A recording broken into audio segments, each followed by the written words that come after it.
Publicity peaks matter weeks. Yes, రీసెంట్గా ఏంటి అంటే దీనికి సంబంధించి మైక్రోసాఫ్ట్ క్లౌడ్ ఏఐని వాడొద్దు అని చెప్పి మాట్లాడారు. క్లౌడ్ ఏఐని వాడొద్దు, ఎంప్లాయీస్ చాలా ఎక్కువ బిల్లింగ్స్ వస్తుందని చెప్పి చాలా దీని గురించి డిస్కషన్ జరుగుతుంది. అయితే వెంటనే దీనికి ప్యారలల్ స్పేస్ లో మనం ఇంకా ప్యారలల్ గా మనం మాట్లాడుకుంటే ఏఐ అనేది అసలు సక్సెస్ఫుల్ గా రన్ అవ్వట్లేదు.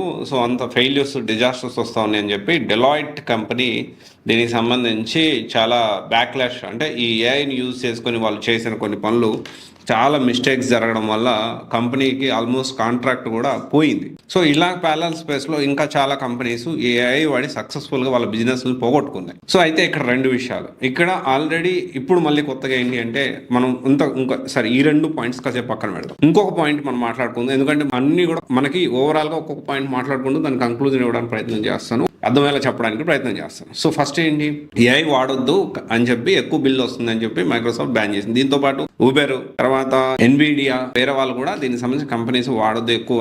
ఊబెర్ అయితే దాదాపు 4 months లోనే సంవత్సరానికి అలొకేట్ చేసిన బడ్జెట్ 4 నెలల్లోనే అయిపోయిందని చెప్పి ఒక డిస్కషన్. ఇది ఒక పాయింట్. సెకండ్ పాయింట్ ఏంటి అంటే ఏఐ వాడి సక్సెస్ఫుల్ గా వాళ్ళ బిజినెస్ లో పోగొట్టుకునే పరిస్థితి ఉంది. సో అది డెలైట్ ఒక ఎగ్జాంపుల్. ఇంకా ప్యారలల్ స్పేస్ లో చాలా కంపెనీస్ ఈ ఏఐ నమ్ముకొని రోడ్డు మీదకి వచ్చినాయి కంపెనీస్. సరే, ఇదంతా పక్కన పెడితే ఈ రెండు పాయింట్స్ పక్కన పెడదాం. సరే, ఇంకొక పాయింట్ ఏంటి అంటే ఇప్పుడు వర్షన్ ఏంటి అంటే ఒక పక్క కాస్ట్ కట్టింగ్ పేరుతోటి మీరు మాకు అవసరం లేదు, మేము ఏతో రీప్లేస్ చేస్తున్నాము, 10 మంది చేసే పని ఏ ఒకటే చేస్తుంది.